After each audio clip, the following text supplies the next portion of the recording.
Bonjour à vous, chers élèves.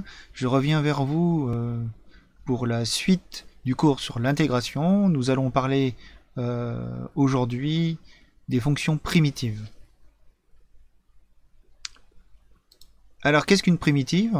Une primitive est une fonction qui, lorsqu'on la dérive, on trouve petit f. Donc, une primitive de petit f va s'écrire grand F. C'est pour ça qu'on utilise plutôt les majuscules pour parler de fonctions primitives. Et que quand on parle de fonctions au sens classique du terme, on utilise des minuscules.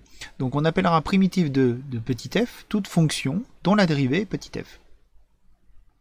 Alors pourquoi nous parlons de cette notion? Tout simplement parce que nous avons vu que l'intégrale de a à x de f de t dt, si on la considère comme une fonction, ben cette fonction elle était dérivable et sa dérivée c'était petit f. Donc en fait, pour toute fonction continue et positive, eh bien la fonction suivante, qui à x associe de a à x de f de t dt, intégrale, eh bien c'est une primitive de cette fonction.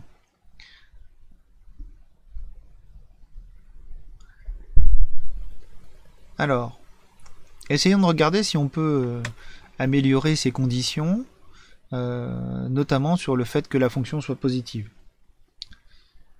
Alors, un premier lemme, donc qui n'est pas à justifier ni à démontrer, dit que toute fonction qui est continue sur un intervalle admet un minimum et un maximum sur cet intervalle. Voilà. Donc la démonstration n'est pas au programme, elle fait appel à un théorème, le théorème des accroissements finis que certains d'entre vous verront dans leurs études dans le supérieur. Nous n'avons pas ce théorème en terminale, donc on laisse ça comme un lemme. On admet que toute fonction continue admet un minimum et un maximum. Voilà. Alors, pourquoi? Ben, tout simplement parce que ça va nous permettre d'enlever le fait que la fonction doit être positive pour admettre des primitives. On pourra maintenant considérer qu'une fonction continue sur un intervalle admet des primitives du moment qu'elle est continue, qu'elle soit positive ou non. Alors pourquoi? Bien, dans ce théorème-là, dans cette démonstration, on reprend les conditions, on est sur un intervalle fermé, on a une fonction qui est continue, mais cette fois-ci elle n'est pas forcément positive, et elle admet un minimum, petit m, et un maximum, grand M. Du fait qu'elle est continue, elle admet un minimum et un maximum.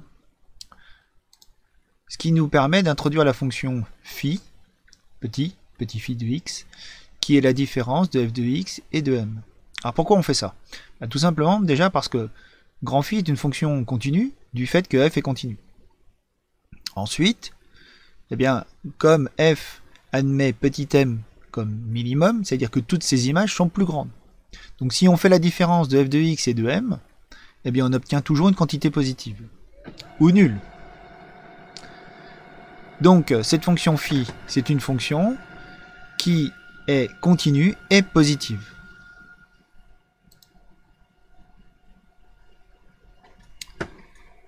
Voilà. Alors, elle admet donc des primitives. On va appeler grand phi cette primitive sur i. Alors qu'est-ce que ça veut dire que c'est une primitive? Ça veut dire que quand on la dérive, on retrouve phi, c'est-à-dire f de x moins m. D'où l'idée d'introduire une nouvelle fonction qu'on va appeler grand f, qui va être phi de x plus mx. Alors pourquoi? Déjà parce que cette fonction grand phi elle est dérivable, et la fonction mx est une fonction affine, elle est donc dérivable elle aussi. Et que se passe-t-il quand on la dérive? Eh bien, grand phi va avoir pour dérivée f de x moins m, c'est-à-dire petit phi, plus la dérivée de mx, il va donner m. Les m vont s'annuler et on va trouver petit f. Donc on a ainsi trouvé une primitive de petit f. Voilà, donc ceci conclut la démonstration et permet d'affirmer que toute fonction continue, positive ou non, admet une primitive. C'est pas une démonstration très compliquée, donc si vous pouvez la retenir, ce serait pas mal. Alors maintenant on va étudier un petit peu plus ces primitives. On va rappeler un lemme qu'on avait déjà donné, notamment sur tout ce qui était démonstration de fonctions exponentielles, qui dit que si une fonction est dérivable et que sa dérivée est nulle, alors cette fonction est constante. Donc, je ne reviendrai pas là-dessus. Première propriété, si f admet une primitive, k étant une constante, eh bien le fait de rajouter k à cette fonction va automatiquement créer une autre primitive. Donc en gros, si je connais une primitive de petit f, eh bien je peux en connaître d'autres, il suffit de lui ajouter des constantes. Alors démonstration. Je vous rappelle la propriété que je viens d'énoncer. Comment démontrer qu'une fonction est une primitive? Tout simplement en la dérivant. Donc si je dérive grand G, et que j'arrive à démontrer que c'est petit f, eh bien ça sera bien une primitive. Alors il se trouve que quand je dérive grand G, bon, c'est une somme de fonctions dérivables, hein, grand f est dérivable du fait que c'est une primitive, et k est une constante. Donc si on la dérive, la constante s'annule, et grand f, sa dérivée c'est petit f. Du coup, la dérivée de grand G, c'est f de x. Donc on vient de démontrer que G était aussi une autre primitive de f. Donc si on connaît une primitive, on en connaît une infinité. Donc il n'y a pas une primitive d'une fonction, mais une infinité de primitives à une fonction continue. Deuxième propriété. Alors on va se poser la question de est-ce qu'il existerait des primitives qui s'écriraient pas comme des différences de constantes? Eh bien la réponse est non. C'est l'objet de cette propriété qui dit que si j'ai deux fonctions qui sont primitives d'une même fonction, alors l'une s'exprime en fonction de l'autre en ajoutant une constante.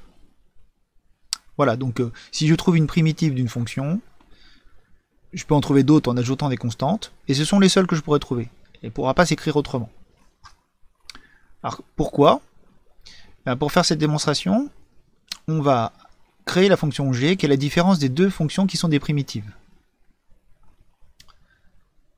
G est une somme de fonctions dérivables, elle est donc dérivable.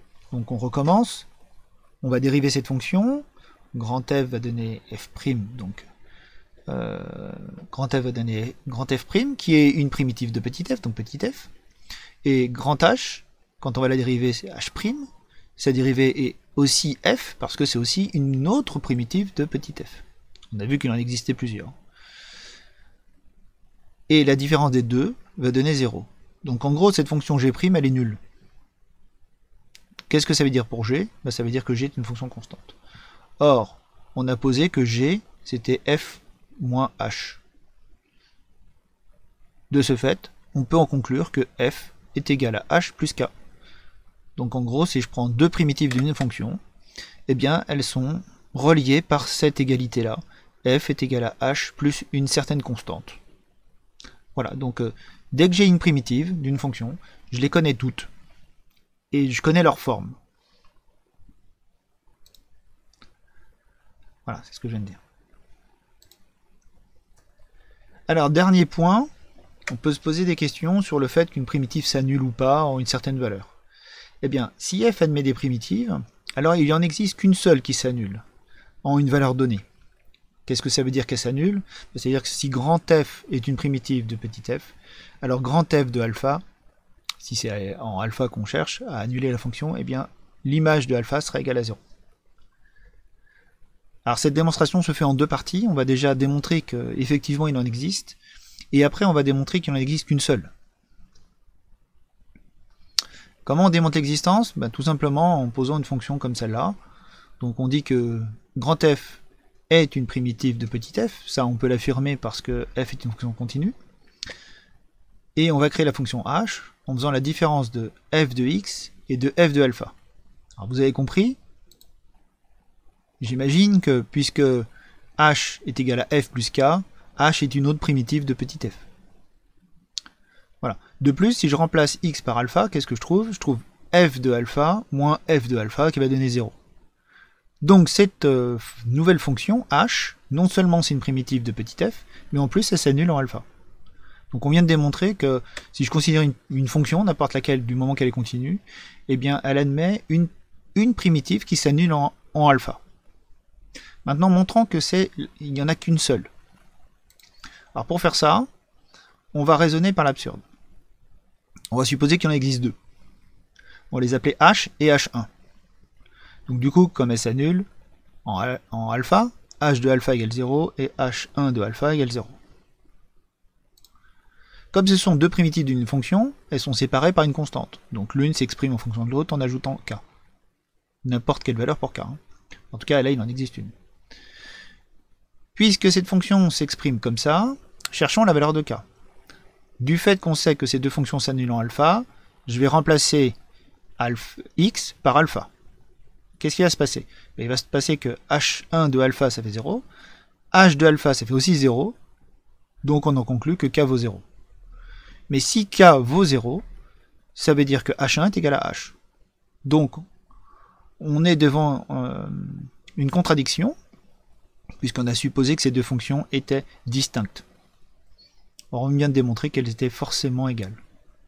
Ce qui permet d'affirmer, en utilisant un raisonnement par l'absurde, que cette fonction, elle est bien unique. Donc il existe des fonctions primitives d'une fonction continue qui s'annulent en une valeur, et cette valeur est unique. Voilà qui finit un petit peu, qui clôt cette partie sur l'étude de ces primitives. Comment on va faire pour calculer des primitives? Eh bien c'est assez simple. On va prendre le tableau de dérivée et on va le mettre à l'envers. Du coup, on savait que la dérivée de mx c'était m. Si m est une constante, fonction linéaire, eh bien on peut affirmer que si on a une fonction qui est constante, sa primitive s'écrive mx plus une constante. Là je les ai pas mises, les constantes, mais bon, ça c'en est une parmi tant d'autres. De même, si je cherche à trouver une primitive de x puissance n, je vais trouver 1 sur n plus 1, x puissance n plus 1. Comment on fait pour démontrer ça? On dérive cette fonction-là. On voit que c'est de la forme une constante fois x puissance n plus 1. On va descendre l'exposant devant, entre guillemets. Les n plus 1 vont se simplifier, et il va rester x puissance n. Donc, une primitive de x, 1 demi de x carré par exemple. De même, 1 sur x va avoir pour primitive ln de x, plus une constante, puisque la dérivée de ln de x, c'est 1 sur x. Si je fais la dérivée de 2 racine de x, eh bien je vais trouver 1 sur racine de x. Du coup, une primitive de 1 sur racine de x, c'est 2 racine de x. E de x, ben, ça ne change pas. Et puis les fonctions trigonométriques, je vous avais expliqué comment on faisait pour les trouver. Eh bien là, c'est aussi simple que pour les dérivées. Au lieu de tourner dans le sens des aiguilles d'une montre, eh bien on va tourner dans le sens trigonométrique cette fois-ci pour trouver les primitives. Alors tout ceci se généralise, quand on parle de fonction u, on va avoir u' u puissance n qui va donner cette formule-là, u' sur u, u' sur racine de u, etc. Toutes ces formules sont évidemment à connaître. Il y a quelques petites conditions évidemment, puisqu'il faut que ln de u existe, du coup il faut que u soit positif, il faut que racine de u existe, il faut que u soit positif, etc., etc. Voilà. Dans la dernière ligne, nous avons ici une composée avec une fonction affine. On retrouve la formule qu'on avait. 1 sur a, donc le coefficient directeur de la représentation graphique de cette fonction affine, fois une primitive de petit u. Donc là, pour le coup, il faut connaître une primitive de u. Voilà qui clôture cette partie de cours sur les primitives. Voilà, je vous souhaite un bon travail, donc de reprendre cette vidéo, de la réétudier, de noter les démonstrations. Je vais vous mettre sur Discord les exercices à faire, ainsi que le cours, le polycopier de cours, complété avec cette deuxième partie. N'oubliez pas que si vous avez des questions, je suis là pour y répondre, donc vous pouvez me les poser sur Discord. Et si je suis pas là, je les noterai. Voilà, donc bon travail à vous et à bientôt.